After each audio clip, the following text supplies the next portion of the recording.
Final feliz para un rescate angustioso en Xunqueira de Espadanedo. Un home dun 70 anos pasou máis de 24 horas un día nun barranco tras irse da vía co seu coche. Xa o están vendo, localizárono grazas a un veciño que pasaba pola zona e escoitou os berros de auxilio. Un helicóptero medicalizado trasladouno ao Hospital de Ourense. Tiña diversas contusións, estaba xa moi débil e bueno, a verdade é que foi un milagro, non podese dicir tranquilamente. Menudo susto. Boas tardes. A Ponte de Maio chega xa a súa fin e son moitos os que están de regreso a casa tras pasar uns días merecidos de descanso. Sí, o turismo de escapada consolídase e Galicia foi novamente unha elección para moitos. A ocupación media roldou o 70%.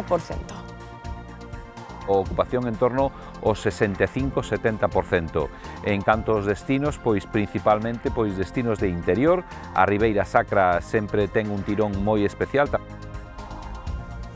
No Distrito Forestal de Zatabeirós levan realizadas xa 15 queimas prescritas. Neste telexornal imos coñecer para que serven estes lumes intencionados e programados polos equipos de extinción. Este ano realizaránse case uns 250 nas 4 provincias. Todo un laborioso traballo de prevención. Mamá, un besito, que te quiero mucho y feliz día. Pues muchas felicidades. Un besito. Para miña nai mando yo ceo, que está no ceo. Que bonito. E outro xeito de dar as grazas tamén pode ser xuntándonos ao redor pois dunha mesa. Hoxe os restaurantes esgotan as reservas para celebrar o Día da Nai.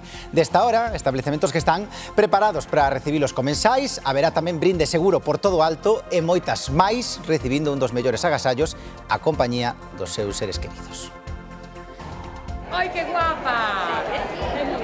Ourense está a celebrar unha das súas tradicións máis enlleiras, os maios. A Rúa do Paseo ata a Praza Maior é un fervedoiro repleta de figuras con carriza e flores. Temos unha ponte, hórreos, tamén, por suposto, as coplas máis retranqueiras. Solo vos pedimos un último minuto, non chegan os cartos, nin pro aluguer, nin para compralos. Nos gusta que é unha tradición que non se perda, e que os rapaces veñan, que aprendan a facer as figuras co musgo. Para nós un día estupendo, ao principio moitos nervios, mentras non o tes montado, pero agora é disfrutar da festa.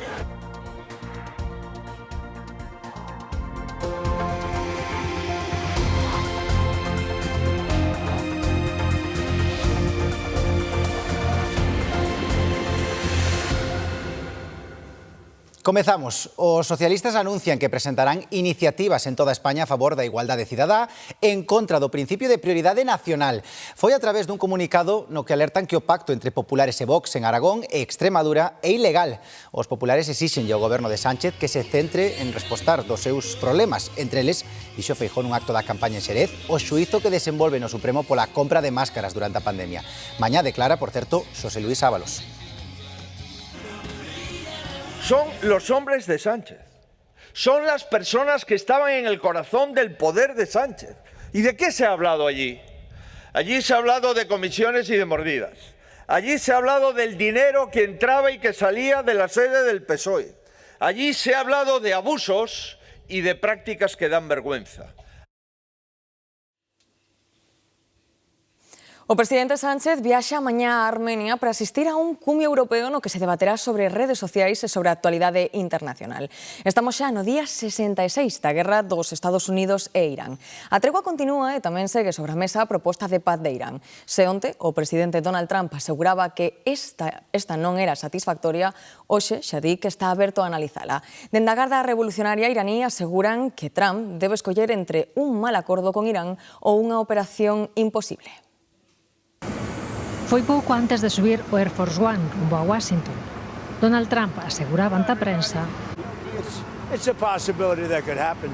que é posible que analice a proposta de paz de Irán só horas despois de asegurar que era unha oferta inaceptable.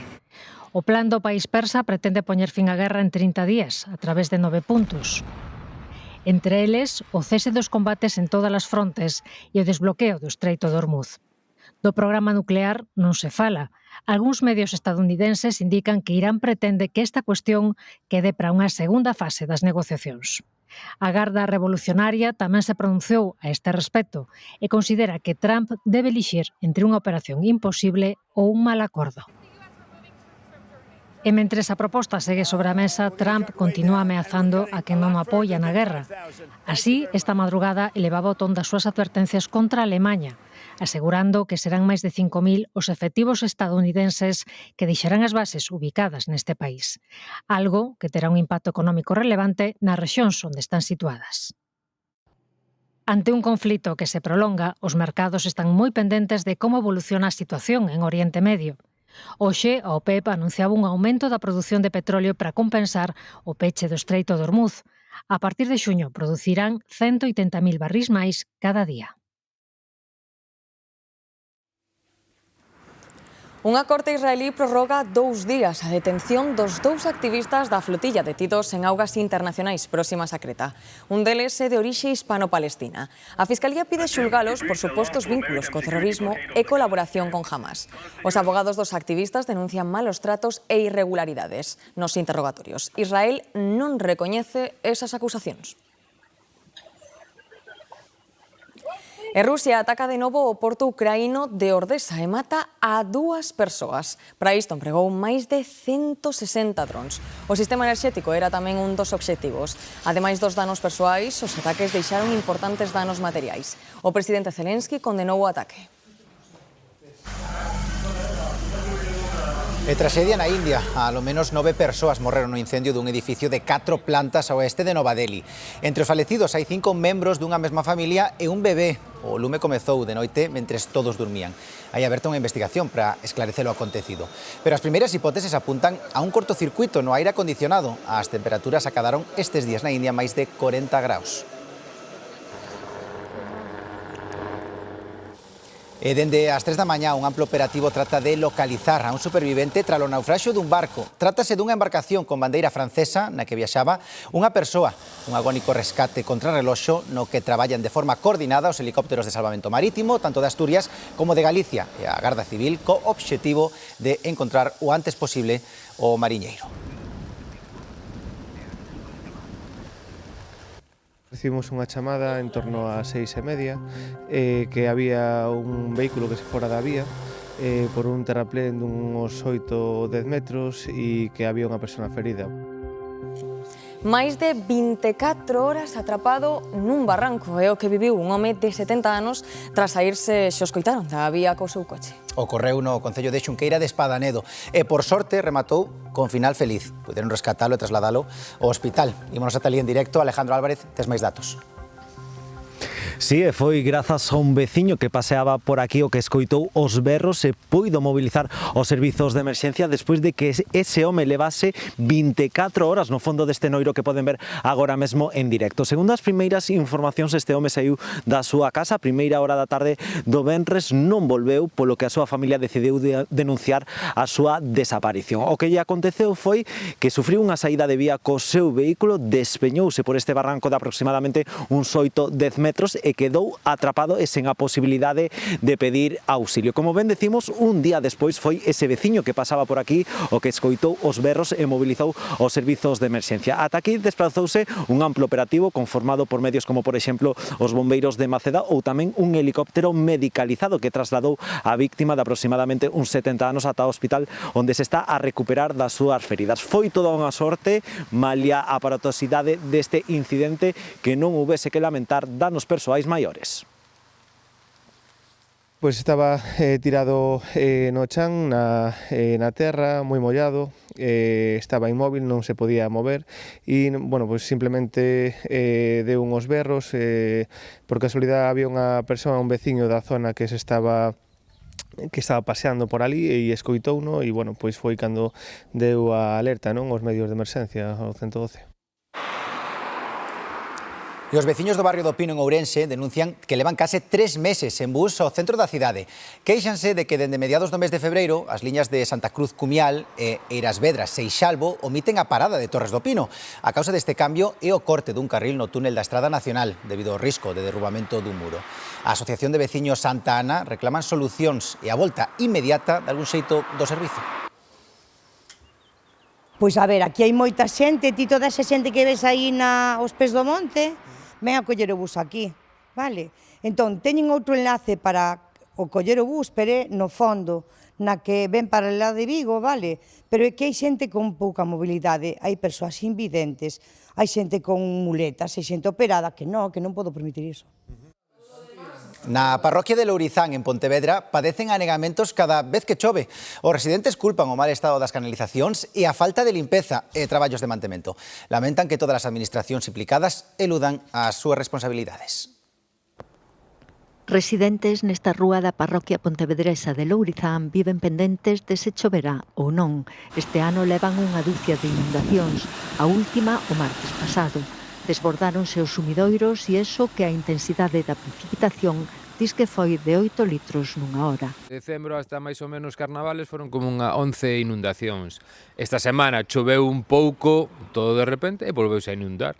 Mézclanse augas pluviais con augas fecales. O cheiro, despois o lodo que queda aquí, e o tempo que tardan despois en limpar. Temen as consecuencias sanitarias á parte das complicacións que teñen para salir das súas casas e mesmo cos coches cada vez que hai asolagamentos. As familias que viven desde sempre aquí afirman que nunca pasara tal cousa ata hai uns 7 anos. Atribúen estes problemas a actuacións incorrectas por parte das administracións. Fixéronse actuacións ríos arriba, entonces foron derivando as augas a estes puntos concretos aquí que conflúen na Rúa do Santo. Son canalizacións moi bellas, sin pendente, con cálculos hídricos inexistentes. Entonces, ese aumento de volumen de auga fai que cada vez haxa maior atoramento nas canalizacións e o que digo, con calquera pluviometría normal en Galicia, pois estamos sufrindo inundacións. Uns bótase as pelota uns a outros, uns dicen, no, es que ten que ser a DIF que ten que ser o Concello, Augas de Galicia. Aquí hai tres administracións e ningunha fai nada. Non se poñen de acordo e nós, os prexudicados, somos nós os primeiros, os veciños.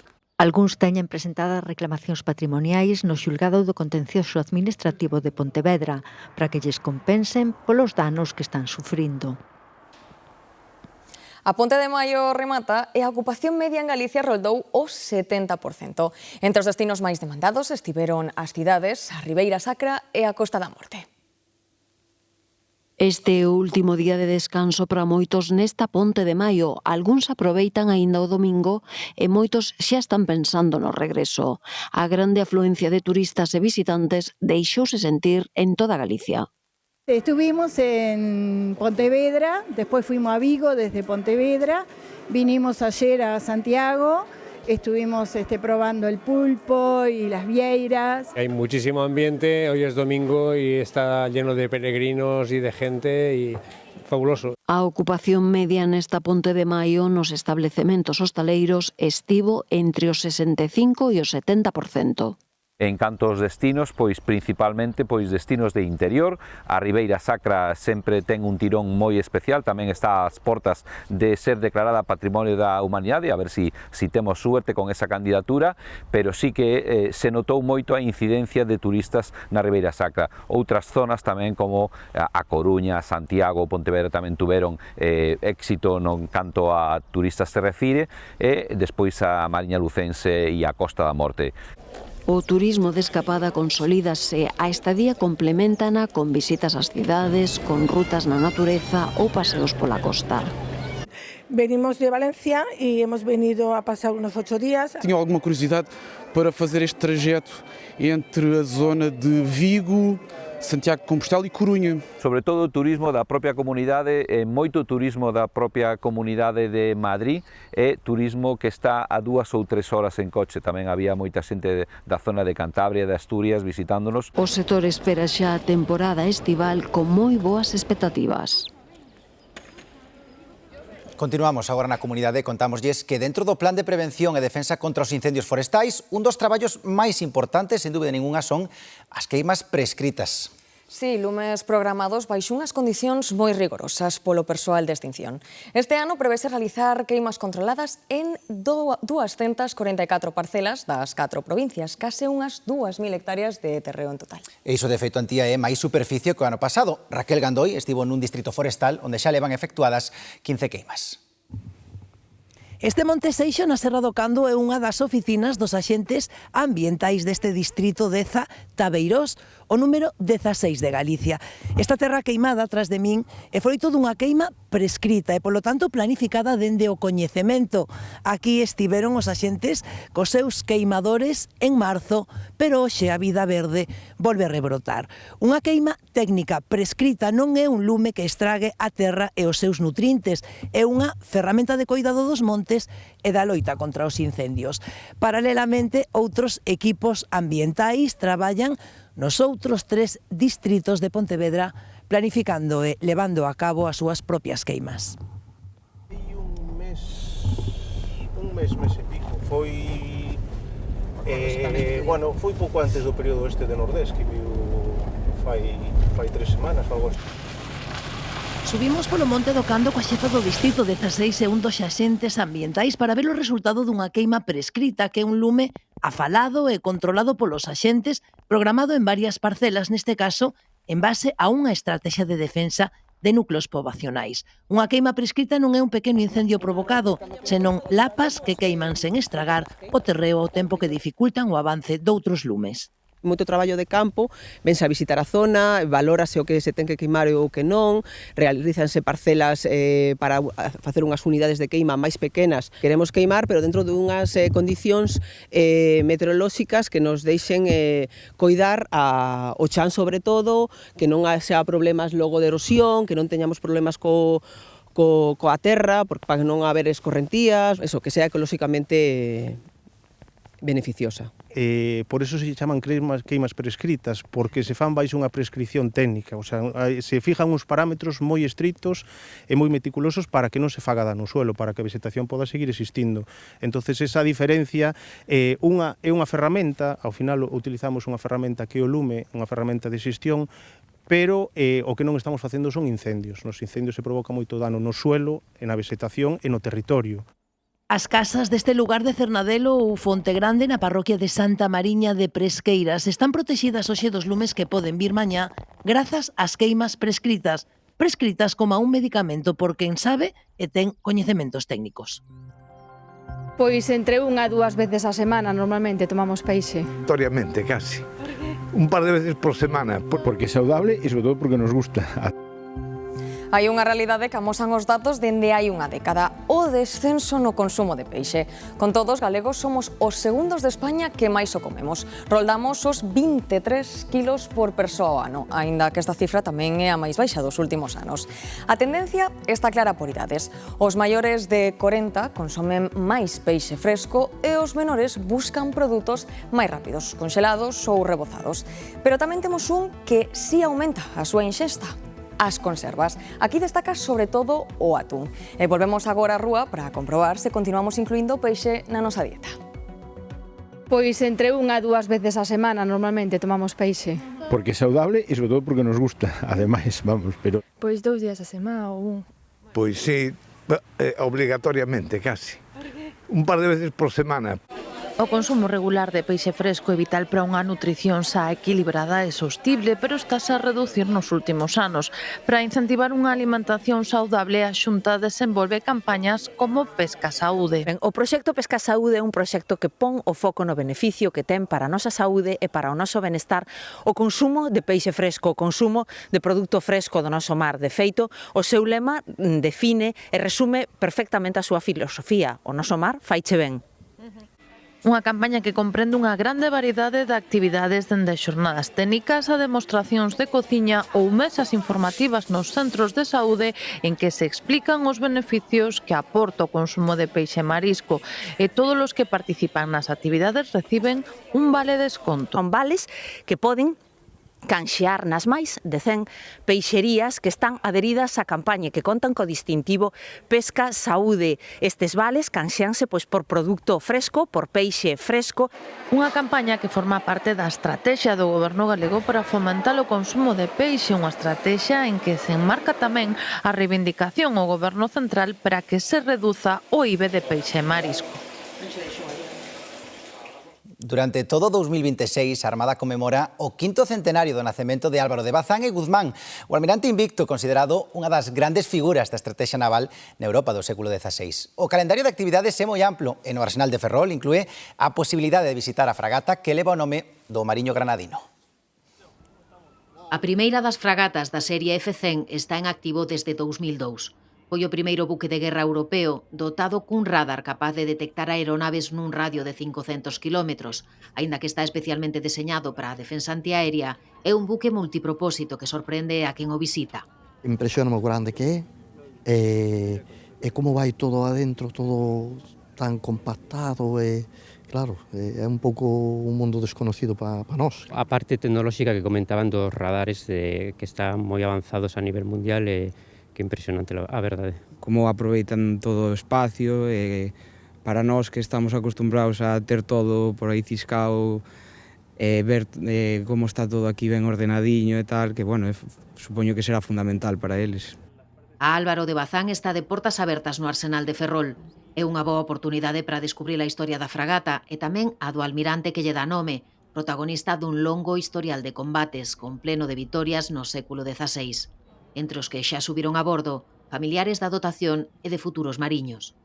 Estamos aquí con mi hija, visitando el barco donde fue asignada en la navegación, muy contenta, y quieras o no, esto te motiva, te da esa fuerza a apoyarlos. Venimos a traer a nuestro hijo que viene a la Academia Militar, y entonces pues estábamos aquí al lado de la residencia y hemos visto que se podía visitar.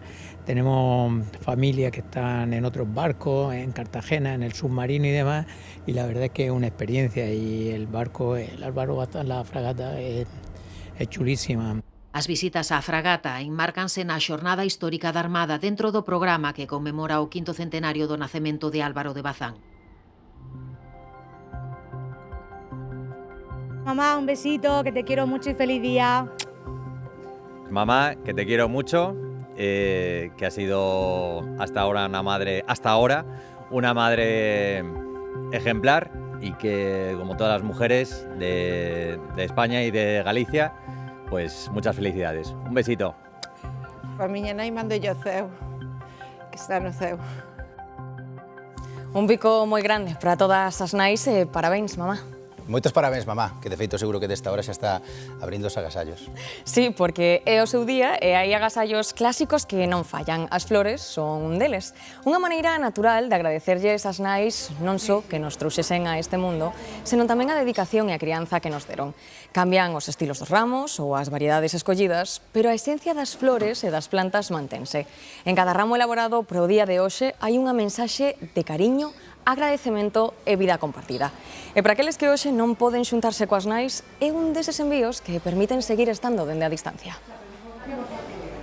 Hai encargas, moitas, e despois a xente que ven aquí pois ven cunha idea, pero ve outras moi distintas, entonces como que cambia, dá unha volta, pois gústame isto, hai composicións de plantas que quedan moi bonitas tamén, entonces pois en vez do ramiño pois sale unha composición.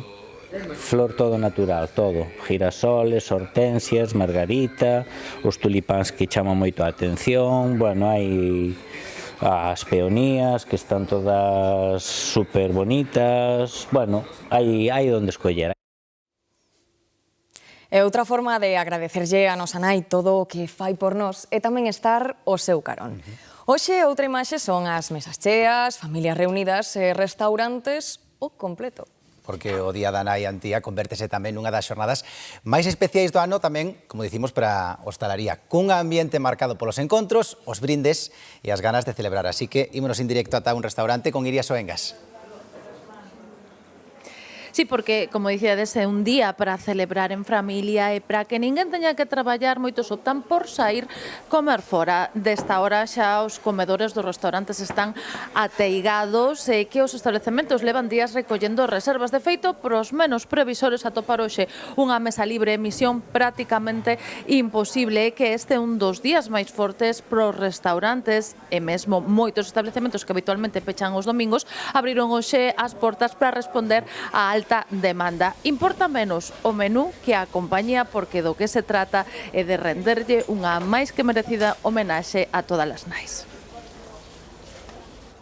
O mellor agasallo para unha nai é precisamente poder compartir esta data co seu sen preocuparse de máis nada. É unha maneira de garantir que hoxe elas son as homenaxeadas e non as sacrificadas, e poder sentar á mesa como unha convidada máis. As nais deixense levar un día como hoxe, sí que é verdade que suelen reservar os fillos, pero convidan as nais, acaban convidando as nais. Pero sí que é verdade que reservan os fillos. Suelen ser mesas bastante grandes, de 8 ou 10 persoas, donde se xuntan moitas veces varias xeracións de netos, fillos, algún sobrinho. E hoxe é un día para estar, para disfrutar e para alongar a sobremesa, efectivamente. Nos restaurantes pasaron a mañá a preparalo todo para que estivese listo para elas, porque saben que reparan en todos os detalles, e a hora de xantar tamén saben apreciar o valor do bo facer. A nosa cociña bases un poquinho na cociña de antes, entón chámalles a atención que nun local así pois sigamos traballando como se traballaba antes, pero bueno, todo un conxunto, o traballo, o servicio, a atención, todo, en general todo. Todas son la mar de dulceiras, a verdade é que comen todas postre, todas piden postre e suelen ser pois postres moi clásicos, tipo profiteroles, torrijas, brazo de xitano, este tipo de postre como moi de nai. Hai nais que hoxe terán que esperar algo máis para celebrar o seu día. O noso día empeza a partir das 5 ou 6 da tarde, aí é onde empeza a nosa parte de disfrutar cas nosas nais, pero bueno, é o que nos toca. O importante é saber que están aí calquera día do ano, aínda que non estea marcado no calendario. E cada vez somos máis de pedir un pouco de todo. O tapeo, o petisqueo, está de moda, e gaña partidas comidas de sempre. Agora optamos máis por compartir pequenos pratos, mesmo por diante dun menú tradicional. Os tempos mudan e con eles mudan tamén as nosas costumes. Cada vez é máis habitual renunciar a facer as 3 comidas tradicionais do día e optar polo picoteo. É o que se coñece como snackfication. Vamos picando pouquiño, pero moitas veces. Ese termo úsase nos Estados Unidos. Aquí sempre fomos máis de facelo cas tapas dos bares. Non se che fai tan pesado, é unha alternativa que está moi ben. Económicamente tamén eso axuda. Tamén che permite ir cambiando de locales, ir vendo varias cousas. E tomas, mandas unha caña, unha tapiña e é o polo seguinte. Un fin de semana normal prefiro unhas cañas, unhas tapas que sentarme a cenar por aí, vaya. O bo das tapas é tamén que podemos comer pratos diferentes nunha mesma visita. No noso local a tortilla é primordial, as patacas bravas, ensalada de pasta, bueno, un pouco típico, todo moi cociña moi tradicional gallega. Hai moita xente que toma 3 ou 4 consumicións e xa vai ceado. Os hosteleiros adáptanse a estas novas tendencias e ofrecen as tapas. Iso si, os profesionais teñen que andar con ollo para controlar os custos. A mí, por exemplo, gústame moito poder dar pinchos, dar tapas e demais, pero claro, iso é algo que hai que ter moito control, porque notase, se ti queres ter un precio cómodo para todo o mundo, tens que controlar moito iso. Entonces hai que ter sempre unha balanza moi controlada niso. O certo é que moitos establecementos teñen que ofrecer tapas case de xeito obrigatorio. Se non a pongo non vou. Non, pincho, tapa e consumición. E así sempre foi. Xa o ven, as tapas levan moitos anos entre nós e non semella que vayan marchar. E hoxe é día de celebración en Ourense que acolle unha das súas festas máis representativas, a dos Maios. Recoñecida, por certo, como Festa de Interese Turístico de Galicia. Laura Álvarez. Sí, a celebración dos Maios é unha desas citas que enchen de vida as rúas de Ourense. Tras semanas de intenso traballo, o público ten por fin oportunidade de admirar de preto estas figuras vexetais cubertas de musgo, flores, carrabouxos e xestas. Hai nos tradicionais e outros artísticos e creativos con deseños máis innovadores, todos eles fruto do traballo de colexios, asociacións, ata grupos de amigos. Os mesmos que, por certo, escriben as coplas e as de retranca que imos escoitar durante toda a xornada. O caso din é participar dunha festa que fundamentalmente celebra a chegada da primavera.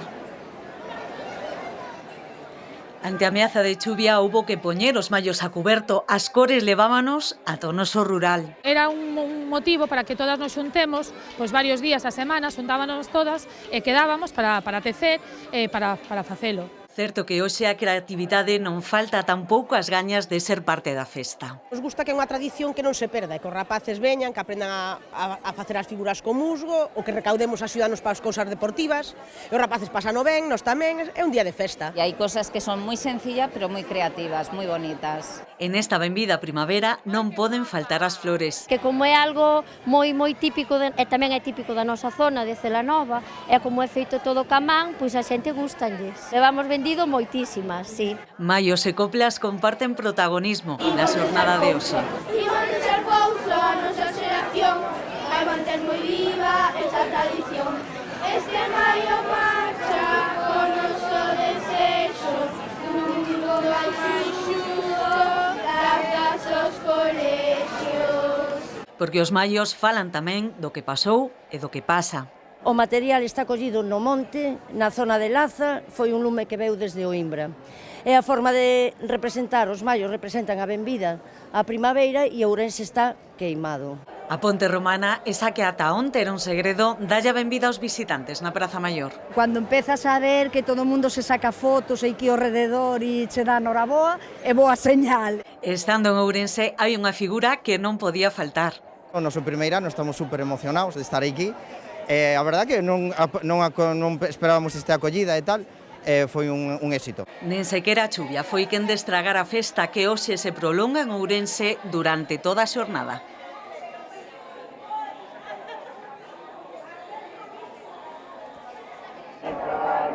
E imos agora a Ribeira Sacra, ali 13 adegas danse cita esta fin de semana na Feira do Viño de Vilachá. Celébrase nunhas edificacións do século XII, na Pobra do Brollón, onde os milleiros de visitantes que asenchen poden gozar tamén do polvo e a boa música. A Pobra do Brollón enchese este fin de semana grazas a xa tradicional Feira do Viño de Vilachá, unha das máis populares na Ribeira Sacra e que este ano celebra ademais a súa 33ª edición. Ya é o segundo año que venimos aquí moi bien, la verdad, moi buena gente. Estamos aquí porque levamos vindo moitos anos, non sabes, por seguir un pouco ca tradición. Pasámoslo ben, e é o que hai. Muy buen vino. Soy cubano, pero bueno, el vino de aquí es bueno. Gústame o viño, gústame casi todo en general. Pero que hai que ter cuidado non pasarse, porque despois van a estar por aí os amigos.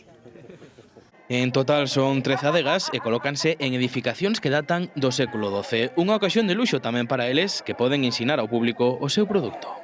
Sí, é moi especial porque ven xente de moitos sitios de afora, de moi lexos, que lle apetece vir e siguen vindo. Hai moita xente que ven pois fai moitos anos e nós contentísimos de que veña. É moi especial, é unha festa que estamos sempre agardando e cando chega isto é moi bonito porque é digno de ver, a verdad. Ademais, o bo da feira é que podemos atopar xente de todas as idades. Iso sí, depende da hora. Ten público de todos os estilos, desde a juventú hasta a xente maior. Hai días, os sábados é máis de xente pois, de juventú e o domingo é máis xente pois, que lle gusta comer o pulpo e pasar un rato con nós, e nós que o agradecemos, por supuesto. Viño, polvo e música para disfrutar da familia e os amigos nesta Ponte de Maio. Pois desta hora o que imos facer é acompañar o viño cunha boa papatoria e para iso viaxamos ata Vedra. No Concello Coruñés están de festa e levan xa unhas cantas edicións, Sí, a Festa da Orella, ademais de saltar o produto, tamén conta con música e ata sorteo. Xoel Rodríguez. Sí, edición número 36 desta cita nesta parroquia de San Fins de Sales, no Concello de Vedra, e durante esta edición dende a organización calculan que van cociñar alrededor de 300 kilos de orella de porco, pero tamén, atención, máis de 6.000 unidades de orella na súa variedade 12. Desta hora, como ven detrás de min, esta carballeira de San Fins está totalmente ateigada de xente degustando estes produtos e tamén gozando da música nestes momentos a cargo dunha banda de gaitas. O malo, o tempo durante toda a mañá estivo chovendo e agárdase tamén que o poida continuar facendo durante a tarde, pero en calquera caso a festa vai continuar tamén con ese sorteo no que se van a sortear precisamente dous porquiños, así que xa saben, se queren vir ata aquí, ata Vedra, poderán o facer para probar sorte, para probar as orellas, pero iso sí, fágano con paraguas.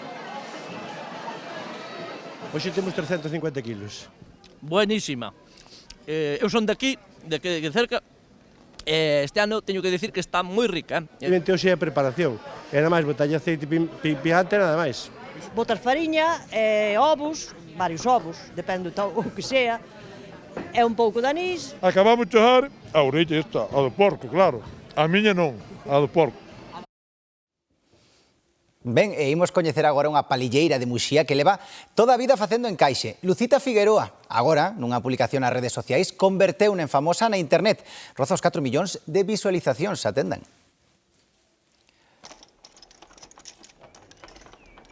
Lucita leva toda a vida palillando, aprendeu aos 6 anos na casa co súa nai, e simplemente palillando no parador Costa da Morte ven de saltar á fama na internet cunha publicación que se fixo viral. Para a súa sorpresa, o vídeo ten preto de 4 millóns de visualizacións. A verdade é que moito, porque non esperaba tantos millóns aí mirando o vídeo. Sí, moi contenta porque a min gustame homenaxear a estas mulleres que de onde vimos nós, onde aprendemos a nosas nais, as aboas, que gracias a elas estamos aquí, porque claro, elas axudábanos a criar con isto, co encaixe. Lucita non perde o fío mentres conversa desde o seu curruncho no parador de Muxía. Tamén é coñecida entre os visitantes da fervenza do Ézaro. Pensan que é magia, sí. Os estranxeiros quedan e din, bueno, como con un pau e fío se fan así estas obras de arte? Pois, claro, non entenden. Pero esta artesanía téxtil require moitas horas de traballo e destreza para palillar con esta celeridade. Isto é como un músico que ten a súa partitura de música. El siga a partitura e saca música, tamén é maravilloso. E tamén os arquitectos teñen o seu plano e sacan casas. Pois nós tamén, con o noso cartón, con o noso plano, sacamos obras de arte. Ela tece seguindo uns debuxos antigos que herdou das mulleres da súa familia. Podo falar? Sí.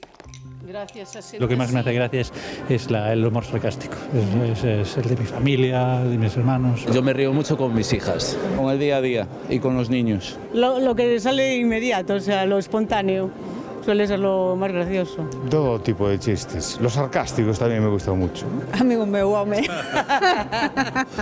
Non costa cartos e ilumina moito. Hai que rirse de todo, hai que rirse, aproveitar cualquier momento para poder rirse, que moitas veces xa a vida nos dá bastantes paus como para non rirnos cando podemos. Eu creo que a risa é unha maneira de desestresar e de poder vivir un poquinho mellor. Pois sí, está demostrado que a risa reforza vínculos, relativiza a realidade e reduce o estrés. Non ten contraindicacións? Totalmente de acordo, Antía. E ademais, hoxe celebramos o seu Día Mundial no lugar con máis gargalladas por metro cadrado, hoxe na cidade da Coruña, que despide o Encontro Internacional de Humorismo. Llama por teléfono y dice, cariño, voy a llegar tarde, que estoy en un atasco. Dice, muy grande el atasco. Dice, no lo sé, voy el primero. Seguindo co sufrimiento. María, friño con o neno. ¡Ah! Se che trae o desayuno a cama, o mínimo que quere un grazas ou que rico está, e menos quen é usted, como entrou nesta casa. A sexta edición do EMU quixo brindarlle a homenaxe que se merece ao tesouro da comedia, o espectáculo Chisteria Colectiva. Ha atravesado océanos de tiempo, ha pasado por sobremesas de tascas y tabernas, ha estado en bautizos y comuniones, en tanatorios, en bodas, y de repente alguien ha conseguido pulir esa joya que es el chiste, haciéndolo sintético, haciéndolo personal. En ese viaje el chiste pierde su autoría, el chiste es de quien lo cuenta. Papá, ¿dónde está Burundi? Ni idea, hijo, yo desde que dejó Héroes del Silencio le perdí la pista. Sobre o escenario 9 profesionais do chiste, 8 en realidade, e un infiltrado chistoso. Nunca me considerei contador de chistes, e ademais non me considero que teño gracia, que é o mellor de todo. Pero como me invitaron a isto e eu son un tipo botado pa diante e sin vergoña ninguna, dixen, claro que vou. Es mucho mejor un buen chiste malo que un mal chiste bueno. El chiste malo por ser malo es bueno. En cambio, el bueno por ser bueno a veces es malo. Non hai consenso no que nos fai rir, pero sí nos beneficios da risa.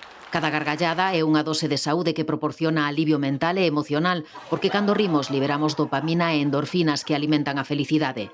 Dixo un dos grandes, Charles Chaplin, un día sen rir é un día perdido. E que importante rir. Ben, o recoñecido novelista Alfredo Conde recibirá o premio José Luis Albite de columnismo de opinión, galardón concedido pola Asociación de Xornalistas de Galicia. O escritor, poeta e articulista é recoñecido pola súa dilatada traxectoria no mundo literario e xornalístico, tanto en galego como en castelán. As súas 6 décadas de traballo teñen distinción internacional.